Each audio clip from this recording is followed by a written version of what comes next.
Hello दोस्तों, मैं हूं दिनेश क्यूअर। न्यूज़ टाइम में आपका स्वागत है। भारत के संदर्भ में आजकल बड़ी बात हो रही है। ये बात आज से करीब मनमोहन सिंह का टाइम जब था 2012-13 का, तो तब ये टेक्नोलॉजी बड़ी यूज़ होती थी। इकॉनमी के अंदर ग्रीन शूट्स नज़र आनी शुरू हो गई हैं। ये ग्रीन शूट समझते हैं किसे कहते हैं मैनेजमेंट की भाषा में? ग्रीन शूट वो होती हैं जैसे जब आप बीज लगाते हो ना, तो उसका पहला वो पत्ता निकलता है, पत्ते से पहला भी एक सिर्फ घास से निकलती है, उसको ग्रीन शूट्स कहते हैं। अब हालात ऐसे हो गए हैं, इकॉनमी तो कोई नज़र आती नहीं है, तो अब ये कह रहे हैं कि इकॉनमी में ग्रीन शूट्स नज़र आनी शुरू हो गई हैं इनको। और उस टाइम में एक और टर्मिनोलॉजी भी चलती थी कि जो लो हैंगिंग फ्रूट्स हैं इकॉनमी में, उनको पहले प्लग कर लिया जाए। दरअसल क्या है ना कि हमें फ़ॉरेन से ये जो टर्मिनोलॉजीज़ है ना, इनको यूज़ करने की बड़ी हमें चाहत पैदा होती है। ग्रीन शूट्स, लो हैंगिंग अपना फ्रूट्स, और ये ऐसे कर लेंगे, लोन को नहीं देना है तो 8 साल में नहीं दोगे तो 20 साल में देना है। इसको नया नाम दिया जाता है, जैसे कि है तो पुराने नाम, रीस्ट्रक्चरिंग ऑफ द लोन। यानी कि आप समझ सकते हो कि कितना सुंदर मैनेजमेंट का नाम है। ग्रीन शूट्स नज़र आ रही हैं, इन्हें पता नहीं कहाँ पे ग्रीन शूट्स नज़र आ रही हैं। ऑयल और डीजल का कंजप्शन कम हो गया, मेटल का कंजप्शन कम हो गया, सीमेंट का कंजप्शन कम हो गया, ऑटोमोबाइल्स का कंजप्शन कम हो गया, ट्रक और कारें नहीं बिक रही हैं, इलेक्ट्रिकल गुड्स नहीं बिक रहे हैं, इलेक्ट्रॉनिक गुड्स नहीं बिक रहे हैं, TV, fridge, music system, microwave oven ये नहीं बिक रहे हैं, इवन गैस टेबल भी नहीं बिक रहे हैं। इंडस्ट्री में इन्वेस्टमेंट नहीं हो रहा है, सर्विसेज ऑलरेडी डाउन हैं। पता नहीं इन्हें कहाँ घास नज़र आ रही है, ग्रीन शूट्स इन्हें नज़र आ रहे हैं। एक अजीब सा एक माहौल बन गया है। ये बताने की कोशिश हो रही है कि सब कुछ ठीक है, नौकरियां सबको वापस आ रही हैं। हाँ, पहले 1000 रुपये रोज़ मिलते थे, 800 मिलते थे, अब 200 मिलते हैं, लेकिन नौकरी वापस है। भले ही वो अपने लिए 5 किलो गेहूं ना खरीद पाए, पर नौकरी वापस है।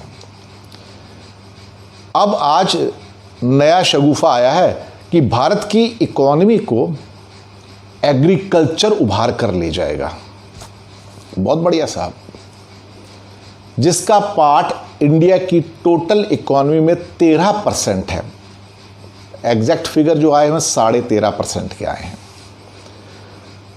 वो 13.5% या 13%, वो 87% को कैसे रेस्क्यू कर सकती है? कोई एक मैनेजमेंट का व्यक्ति मुझे आके बता दे। मैनेजमेंट तो मैं भी पढ़ाता हूँ मैनेजमेंट कॉलेजेस के अंदर, कि ये 13% कि एग्रीकल्चर पूरी इंडियन इकॉनमी को रेस्क्यू करके ले जाएगी। वाह साहब, यानी कि वो 13% जो है 87 को 87 को अपने कंधे पर उठा के ले जाएगी। ये तो सुना था कि 87 वाला 13 वाले को कंधे पे बिठा सकता है। मतलब एक व्यक्ति समझ लीजिए, इसका वजन 87 किलो है, वो 13 साल के बच्चे को कंधे बिठा के ले जा सकता है। लेकिन एक 13 साल के बच्चे के कंधे पे 87 केजी का एक व्यक्ति कंधे बैठ के जा सकता है क्या? ये पढ़ाने की कोशिश की जा रही है, ये बताने की कोशिश की जा रही है। वो कह रहे हैं कि इसके ऊपर तालियां बजाइए, थालियां बजाइए, ग्रीन शूट्स नज़र आ रही हैं। फिर कल न्यूज़ थी कि हमारे जो डायरेक्ट टैक्सेस हैं उसके अंदर करीब 2.5 से 3 लाख करोड़ की कमी आने की संभावना है इस साल। कमाल की बात है, ये 2.5 से 3 लाख करोड़ की कमी तो पहले क्वार्टर में ही आ जाएगी। आपको उसके लिए तीसरे चौथे क्वार्टर में जाने की ज़रूरत नहीं है, ये तो यहीं पे आ जाएगी। भाई कमाई होगी नहीं तो टैक्स आएगा कहाँ से? पर इन्हें लगता है कि इतनी रिकवरी कर लेंगे, भगवान जाने कहाँ से करेंगे। इनको ग्रीन शूट्स नज़र आ रही हैं, हरे रंग के चश्मे लगा के बैठे हैं। 8 लाख की बोरिंग को बढ़ा के 12 लाख करोड़ कर चुके हैं। भारत का डेट टू जीडीपी ऑलरेडी 88% के आसपास आ चुका है। कर्जा इतना ज़्यादा है कि बता नहीं सकते। नेशनल स्मॉल सेविंग फंड से इतना पैसा ले चुके हैं जिसकी कोई लिमिट नहीं है, जो अब 3.5 लाख करोड़ भी क्रॉस कर गया है। इसके बाद भी इन्हें ग्रीन शूट्स नज़र आती हैं। मुझे भी ढूंढने होंगे ये ग्रीन कलर के गॉगल्स कहाँ मिलते हैं, कलर्ड ग्लासेस कहाँ मिलते हैं, मैं भी पहन के बैठा करूँगा। मुझे भी ग्रीन शूट्स नज़र आनी शुरू हो जाएंगी। ये है नया हिंदुस्तान। शुक्रिया आपका हमारे साथ बने रहने के लिए।